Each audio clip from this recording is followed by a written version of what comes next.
வணக்கம் நண்பர்களே, நான் உங்கள் ஸ்ரீவித்யா. இன்றைக்கு நான் தங்களோடு பகிரப்போவது கிரைம் டைம் வரிசையில் மேற்கே ஒரு குற்றம் பகுதி 4. தக்க ஜம் தரிக்கிட்ட ஜம் ஜில்பா வைத்துக்கொண்டு ஒருவர் ஓரத்தில் உட்கார்ந்து கொண்டு கையில் சின்ன ஜால்ரா வைத்துக்கொண்டு சொல்லுக்கட்டுகளை உச்சரிக்க மொசை கிழைத்த அந்த ஹாலில் 8 ஒரே சைஸ் பெண்கள் சதங்கை ஒலிக்க நடனம் செய்து கொண்டிருந்தார்கள். பின்னால் நடராஜர் சிலை ஊதுவத்தி புகை. அந்த பெண்கள் தேர்ந்தெடுத்தவர்கள் போல் தெரிந்தார்கள். ஒரே உயரம், ஒரே உடற்கட்டு, எல்லோரும் ஒரே சமயத்தில் புன்னகை செய்தபோது பல்வரிசைகள் கூட ஒரே மாதிரி இருந்ததாக தோன்றியது. இப்போது அவர்களில் ஒருத்தி மட்டும் சற்று முன் வந்து அபிநயித்தாள். நட்டுவாங்கம் செய்பவர் கண்களில் மை இருந்தது. பக்கத்தில் வெற்றிலை செல்லம் இருந்தது. பாதி நடனத்தில் பஸ்ஸர் ஒலித்தது. அட்டானா ராகத்தின் மத்தியில் ஒரு அபஸ்வரமாக விற்றென்றது. அந்த முன்னணி பெண் அலுத்து கொண்டாள். நடனம் நின்றது. பெண்கள் நெற்றி வியர்வையை ஒற்றிக்கொண்டார்கள். ராஜி, யார் பாரு?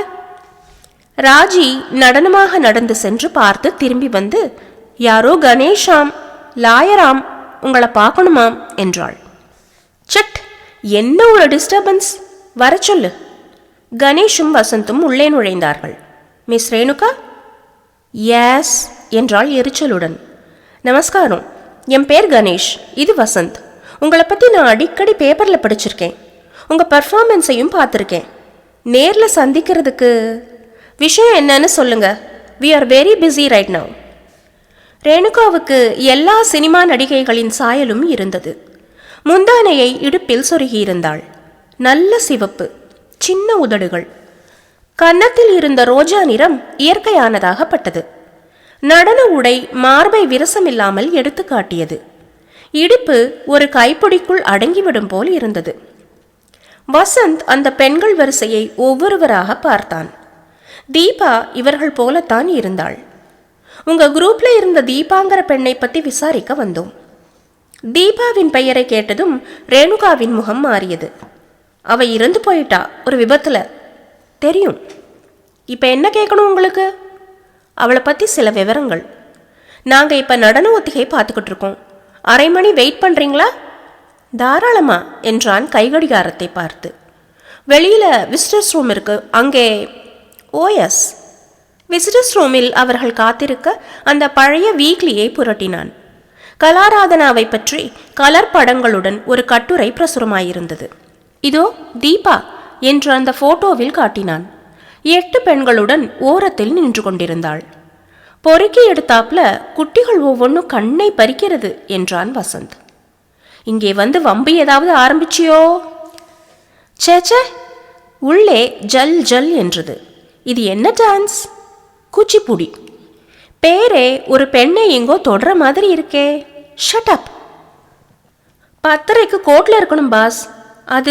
அது வரைக்கும் இந்த கேஸ் கண்ணை கட்டி காட்டில் விட்ட மாதிரி இருக்கு.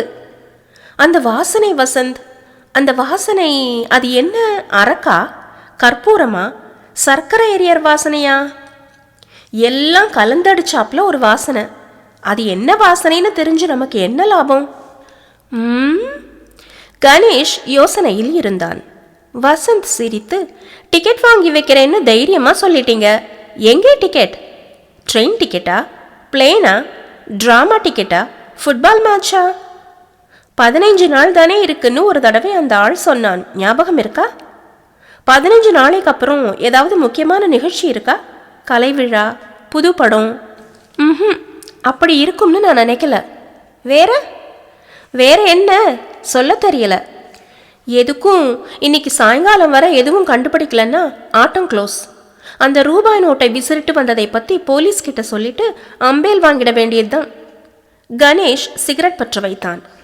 ரேணுகா வந்தாள். சலங்கையை கழற்றியிருந்தாள். முகத்தை துடைத்து புடவை மாற்றியிருந்தாள். இங்கே ஸ்மோக் பண்ணாதீங்க. இந்த இடமும் ஒரு கோயில் மாதிரி, கலை கோயில் மாதிரி நடத்துகிறோம். சாரி என்று சிகரெட்டை விரல்களால் நெரித்து அணைத்து ஜன்னலுக்கு வெளியே எறிந்தான். தீபா ரொம்ப நல்ல பொண்ணு. வக்கீலுங்கிறீங்களே, ஏதாவது ஃபேமிலி ட்ரபிளா? அப்படி இல்லை. இறந்து போன தினம் காலையில் தீபா எங்ககிட்ட வந்தா. ஏதோ சொல்ல நினைச்சா. கேட்கறதுக்கு சந்தர்ப்பம் ஏற்படலை. அதுக்குள்ளே இந்த விபத்து நிகழ்ந்து போச்சு. மிஸ் ரேணுகா, தீபா எப்படிப்பட்ட பொண்ணு? சியர்ஃபுல்னு தான் சொல்வேன். ரொம்ப கெட்டிக்கார பொண்ணு. நல்லா பழகுவா, சிரிச்சு பேசுவா. அவன் ஞாபகார்த்தமாக நேற்று ப்ரோக்ராமை கேன்சல் பண்ணிட்டோம். அவளுக்காக ஒரு பெனிஃபிட் பர்ஃபார்மன்ஸ் நடத்த போகிறோம். A great loss for our group. What a pity. அவள் சொந்த விஷயத்தில் ஏதாவது சிக்கல்கள் இருந்ததா தெரியுமா உங்களுக்கு? எனக்கு தெரிஞ்ச வரைக்கும் ஒன்றும் கிடையாது. ஆனால் நான் எங்கள் பெண்கள் விஷயத்தில் அவ்வளவு தலையிடுறது கிடையாது. டான்ஸ் டான்ஸ் டான்ஸ் டான்ஸ் தான் எங்கள் மூச்சு பேச்சு எல்லாமே. அதிகமாக பணத்தேவை ஏதாவது இருந்ததா அவளுக்கு? இல்லை, நீங்கள் எதுக்கும் அவன் மதரை கேட்டு பார்க்கலாம். கேட்க போகிறோம். இதெல்லாம் என்கிட்ட ஏன் கேட்குறீங்கன்னே எனக்கு புரியலை. கணேஷிற்கும் புரியவில்லை தான்.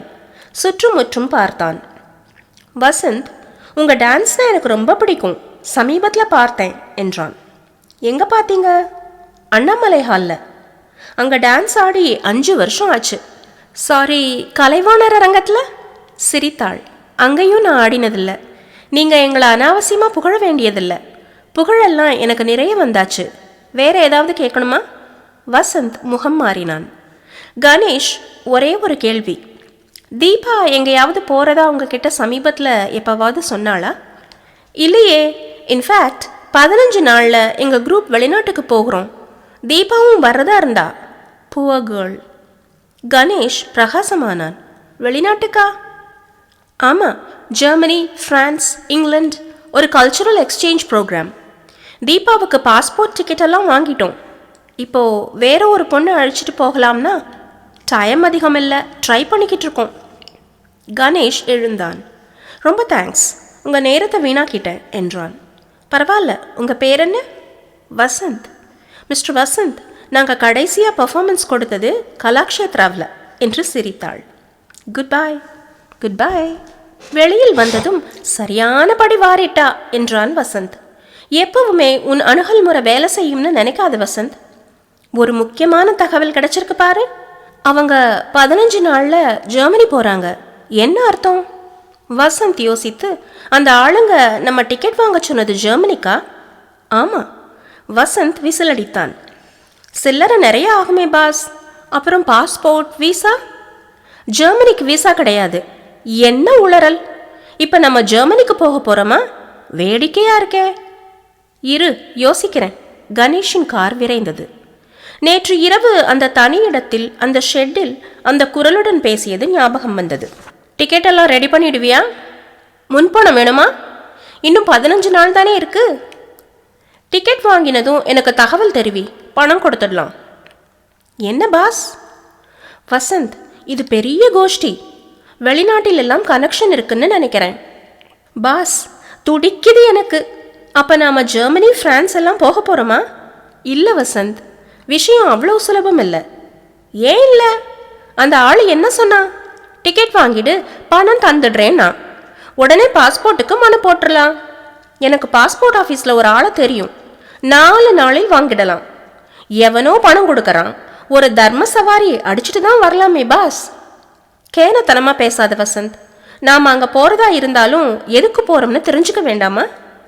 அதான் நீங்கள் சொன்னீங்களே, தீபா செய்ய இருந்த வேலையை செய்கிறதுக்கு. அதான் என்ன பாஸ், நீங்கள் தான் சொல்லுவீங்களே, let's play it by the இயர்னு.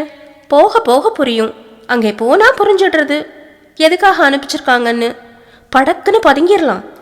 Wow! Paris, London, Frankfurt, Rome, Copenhagen. நிச்சயம் போகணும் boss. Don't be silly. Boss, எனக்கு இனிமேல் ஏது சான்ஸ்? நீங்களாச்சும் ஒரு தடவை ஓசியில் லண்டன் பார்த்துட்டு வந்துட்டீங்க, அந்த பிரியா கேஸில். கோப்பன்ஹேகனில் லைவ் ஷோஸ் எல்லாம் உண்டாம். வசந்த், பொறுப்பில்லாமல் பேசாத. எவனோ அனாமத்தா ஒரு ஆள் பணம் கொடுக்குறான், காரியத்தை முடிச்சுட்டு வான்னா உடனே டிக்கெட் வாங்கிடுறதா? யோசிக்க வேண்டாமா? Adventure boss, adventure. எல்லாத்தையும் தெரிஞ்சு வச்சுக்கிட்டு டூரிஸ்ட் மாதிரி போகிறதுல என்ன த்ரில் சொல்லுங்க? பாஸ், போகிறோம். அங்கே இருட்டில் ஒரு மூலையில் திடீர்னு சென்ட் வாசனை அடிக்குது. உன்னிப்பா பார்த்தா ஒரு வெள்ளைக்காரி, மிஸ்டர் வசந்த் என்னோட வாங்க அப்படிங்கிறா. எங்கே திருப்புறீங்க? போலீஸ் கமிஷனர் ஆஃபீஸுக்கு என்றான் கணேஷ். அதுக்கு எதுக்கு இந்த சந்தில் போகிறீங்க? எக்மோர் பக்கம்னா போகணும். கணேஷ் விண்ஷீல் கண்ணாடியை பார்த்தான். அந்த நீல அம்பாசிடர் நம்ம பின்னாலேயே ஃபாலோ பண்ணிக்கிட்டே இருக்கான். காலையிலேருந்து பார்க்குறேன். அதுக்கு தான் சந்தில் திரும்புகிறேன். பாரு, அவனும் திரும்புகிறான் பாரு. Boss, this is exciting.